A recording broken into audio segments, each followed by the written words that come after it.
spreading through campuses across India.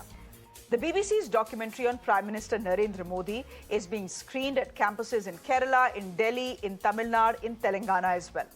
Now remember, the government has blocked it from social media and YouTube, but it has not been banned, which means you are legally free to watch it. But college authorities, especially in Delhi, are not letting students do that. In JNU, authorities cut off power supply to stop the screening. In Jamia Millia, they deployed riot police and detained student leaders. And now similar scenes unfolding elsewhere as well. At least 4 colleges have planned screenings today. The Jadavpur University in Kolkata, the Ambedkar University in Delhi, the Madras University and the Delhi University. Authorities in Ambedkar University, and Delhi is the problem because this is where the central government actually controls law and order, which is why you are seeing power supplies being cut off, just like they had been cut off in JNU. College authorities are saying that no permission has been given, so the screening will be an unlawful assembly. Cops have imposed Section 144 around the campus. They have also detained student leaders from the NSUI and the BHIM-RB. The pictures are on your screens. The situation at these campuses remains tense. In the Delhi University, again, pictures that are showing total chaos there. Students being dragged, detained by police officers. There's a heavy presence of riot cops who are pushing back against the students. Now, we did manage to speak to one student who was being detained. Take a look at what he told our reporter. Screening चलाने की बस plug में button लगा रहे थे, लेकिन तभी वहाँ की लाइट काट दी गई। लाइट काट दी गई पहले, उसके बाद हमने लैपटॉप पे शुरू की, लेकिन स्टार्ट करने से पहले ही गार्ड ने हम पे लाते बजाए। लगभग कितने छात्र थे लगभग? कम से कम 50 से 60 स्टूडेंट थे हमारे, और पूरा फैकल्टी भरा हुआ था स्टूडेंट से। लेकिन हमको यहाँ से 500 मीटर दूर है विवेकानंद मूर्ति, वहाँ तक खींचते हुए लेकर आए। मेरी पूरी कमर छिल रखी है, मेरा बैग पूरा फट चुका है, मुझे बहुत बुरा मारा गया है। Let me go straight across to Ishika, who's joining us live from Delhi University. Dharani is joining us from the Madras University. And Tamal is joining us from Jadavpur University. But all the action right now, Ishika, is concentrated where you are at the Delhi University. What is the situation there? What are students telling you?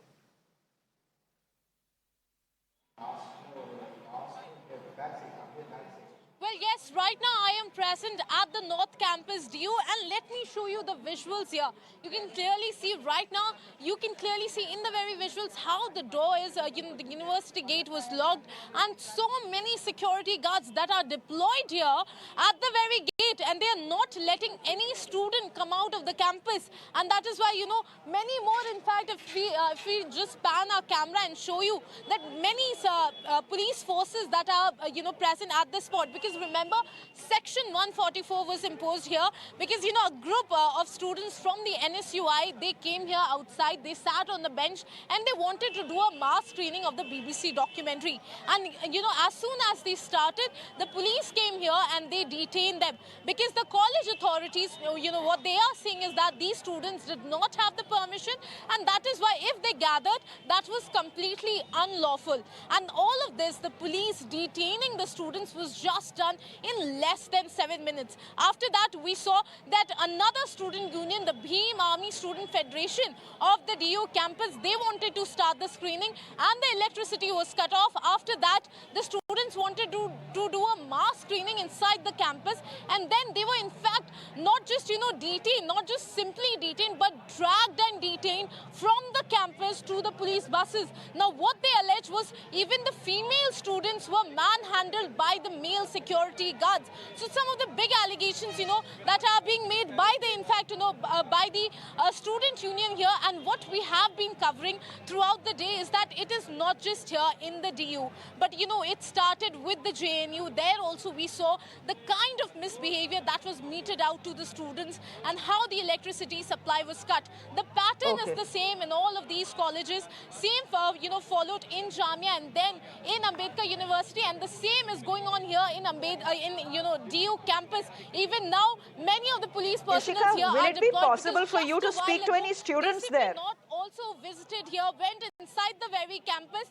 and after the inspection, he came out and he said that right now we are trying to make things peaceful at the moment, but so far, what we are seeing here, students are alleging that their freedom Ishika, to I'm watch, going to interrupt you here. watch a documentary in their own I am going to campus interrupt you here, Ishika.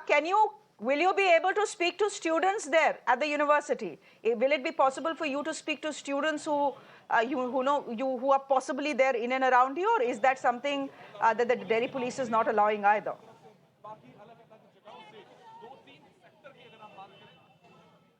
Well, Shreya, we tried to speak to many of the students here, but what we are seeing that after Section 144 was imposed, you can clearly see how, the security that was deployed here, they are not letting any student to come out of the university and talk to the media. Now, this is what we witnessed a while ago also, that, as the students who were a part of the protest, they were trying to talk to the media, they were, then and there dragged by the Delhi police. So what we are getting at the moment, that the Delhi police and the security guards present here, they are not letting the students to come out and, talk to the media about what went here in the very university campus.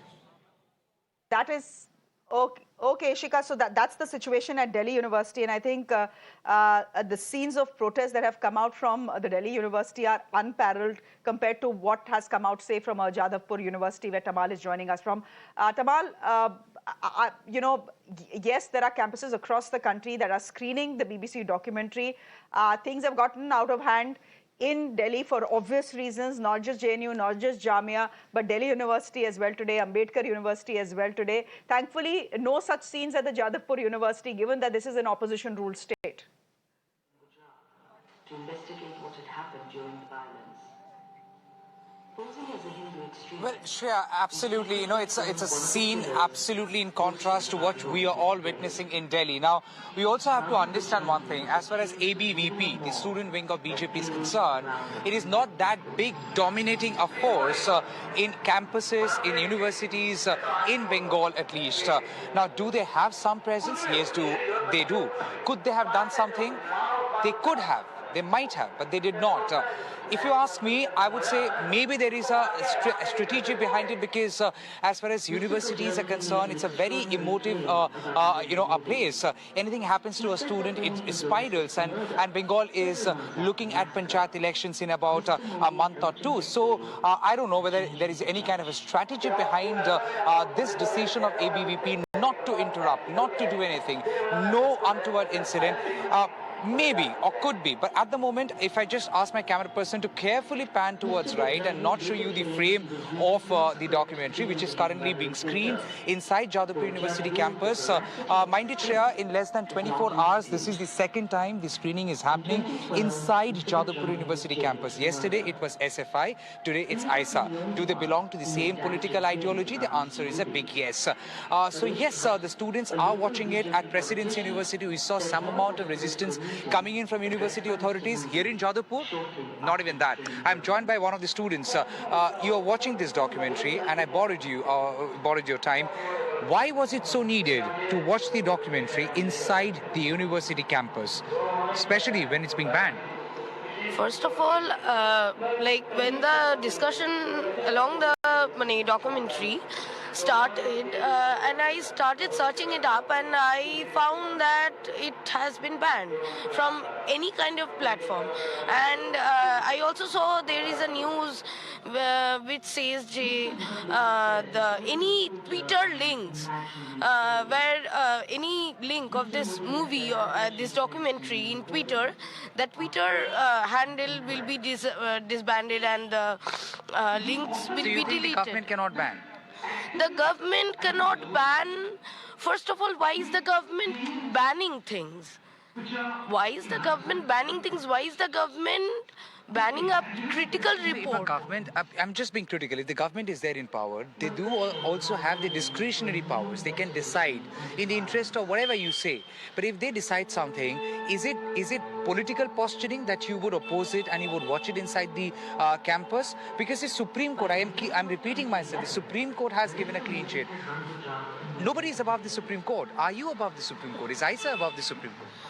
But then again, the Supreme Court and the judiciary and the constitution should be for the people, right? And then if we see that this incident, this 2002 riots incident, this Godhra incident, they have killed thousands of people.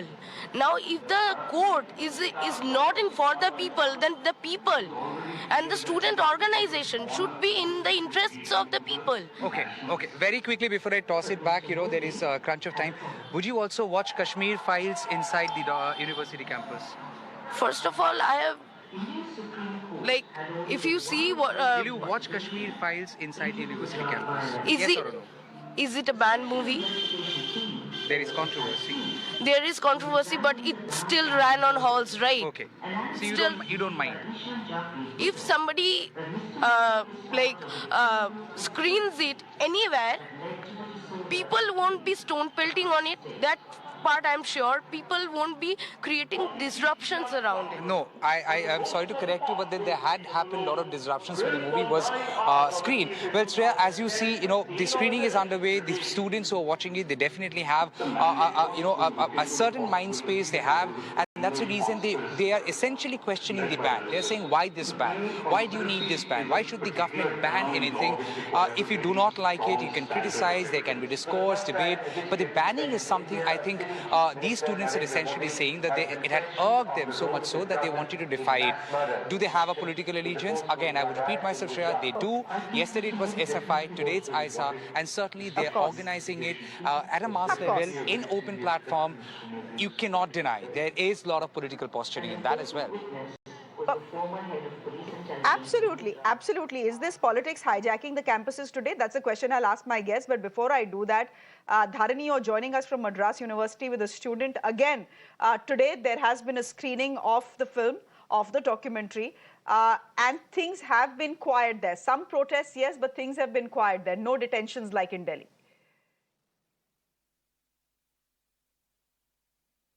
Well, of course, yes. Yesterday, when the DYFI was trying to screen this documentary in Kilpak area in Chennai, the Chennai police detained all the 15, people who were trying to screen the documentary. But today, when the students of Madras University, they were trying to screen the documentary, of course, the police did not detain them.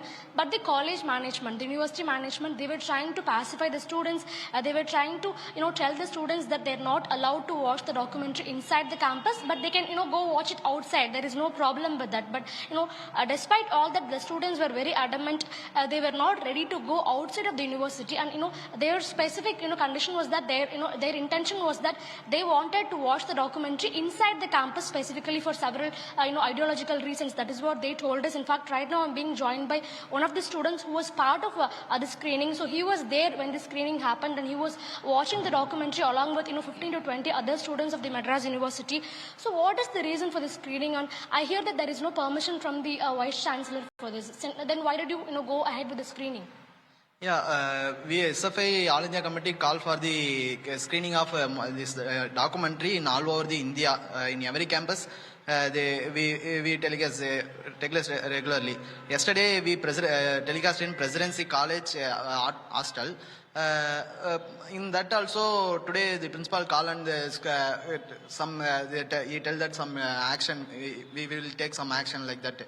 Today Madras University management also same like act with us. They tell that if you want to screen, we will take severe action.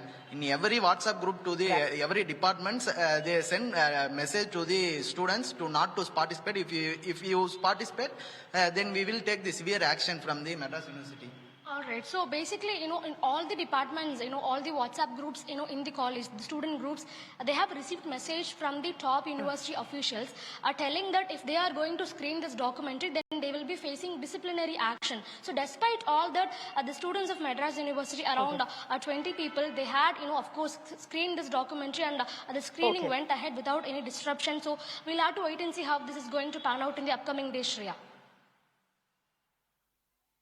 Okay, we'll leave it there for the moment. Thank you very much, Dharani, for joining us. So that was Delhi, Kolkata, and Chennai, where the documentary has been screened peacefully in two places, but not so peacefully in one. Thank you. Thank you to all our reporters for joining us from across India. Ratan Sharda, you're an author. You're joining us on the broadcast. Ashutosh, political analyst, joining us for a very quick 12-minute chat.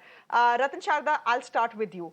Can a citizen's right be the government's choice? The fact is that the film has not been banned in India. What merely has happened is that the government has blocked it on Twitter and YouTube. How can you stop students of Delhi University or anywhere else from screening it or watching it? Yeah, thanks for inviting me to the show for the first time on this channel. You have made a very broad stroked statement on which I cannot answer in short, but I will not to get into that. My point is that I have actually not supported the blocking of this film. I've said you are unnecessarily creating ruckus where there is none required. People will be more curious and people have this typical freedom of expression argument that doesn't hold whatever the people are doing it. Because, and I see the students who are there, they're typically brainwashed. What was the slogan when you showed the camera? It was no NEP, no education policy. I don't know whether they read the new education policy. They said no CA, which has nothing against any community of India. This patent lie was spread for months together, which resulted in riots in many places and instability, chaos in many places. Then finally they said no censorship. Okay, no censorship. Then why Congress is speaking so much against the Gandhi Godse movie? There should not be. No, I am saying no book should be banned. No film should be banned. Yes, there should be discussion. Who stopped the discussion? And for a topic that is dead already, where Supreme Court has given its judgment with its own SIT report to say it is not correct. So there is a Hindi movie called Dulhan Bhai Jo Piya Man Bhai. I think the similar logic is Sach Bhai Jo Vampant Ko Bhai. So this preference for truth which suits them, whether it's Justice Loya or this Gujarat riot or CAA, the way they push the agenda clearly shows there is a clear-cut agenda to create chaos and use the students as a cannon fodder. I read an article of Muslims saying, why are you falling for this trap? But sir... yeah, please. But Mr. Sharda, we know it's a battle of narratives. I mean, if you have the Modi question being screened in one campus, another campus, you have the Kashmir files being screened. So it's a full battle of narratives. Fact also is, Ratanji, that since 2014, I think there is a deep ideological divide, not just in the country, even within families and friends. If you are on any WhatsApp group, you know, सबसे ज़्यादा लड़ाई किस चीज़ पे होती है. So, you know, everyone is political in this country. Obviously, if it's the SFI, that is screening the film, it is of course a political statement that is being made. My simple question was, if the film is not banned, why are you stopping people from watching it? The more you stop people from watching it, the more they will watch it. And that is exact. Yes, I know. You did. I know that. You've said that. I know your viewpoint is much more nuanced. I appreciate that, sir. But Ashutosh, has the BJP shot itself in the foot? क्या ज़रूरत थी इतना हंगामा करने की? Shreya, I think the BJP should be thanked for making a mediocre documentary, a blockbuster, and the below average film called Pathan a super duper hit. I think the BJP people should be thanked for that. I had seen both the documentaries, the first one and the second one, and I can tell you it's just a normal documentary. There's hardly anything. And there is, in fact, if the BJP leaders there's a man called Swapan Das Gupta. I think the BJP should talk to him and tell him why he was talking and what he was talking. Was he defending Narendra Modi or was he criticizing Narendra Modi? So it's not that the BJP version is not there. There was another person who representing BJP. His version is also there. So my point is, this is an ordinary, I will not call it a below ordinary documentary. It's an ordinary documentary which has only tried to document what was already in existence. There's except a new fact that the Foreign Office, the High Commission has given a report to the Foreign Office. That's the only new thing in this. Every fact given in the documentary is known to everybody. Not even one fact. And I challenge the BJP leaders and the RSS leader to question that fact is wrongly portrayed. BBC has not taken a stand in this movie. They have only put fact this way or that way. And there is enough reason for the BJP to worry about it, because history is very cruel. History is ruthless. history always haunts and traumatizes. I think today, Mr. Narendra Modi and his government has done great service to the new generation who's born after 2002 to know about what happened in Gujarat in 2002 and how a prime minister who was chief minister then has miserably failed to protect their citizens. And I still want to hear a good word, some sympathetic word by Ratan Sharda about the people who were killed in 2002 Godhra and the Gujarat riots. You know, Ratan Sharda, while we are talking about freedom of expression, and many people can say, what a woke argument you're giving about, you know, whether a citizen's right can be a government's choice.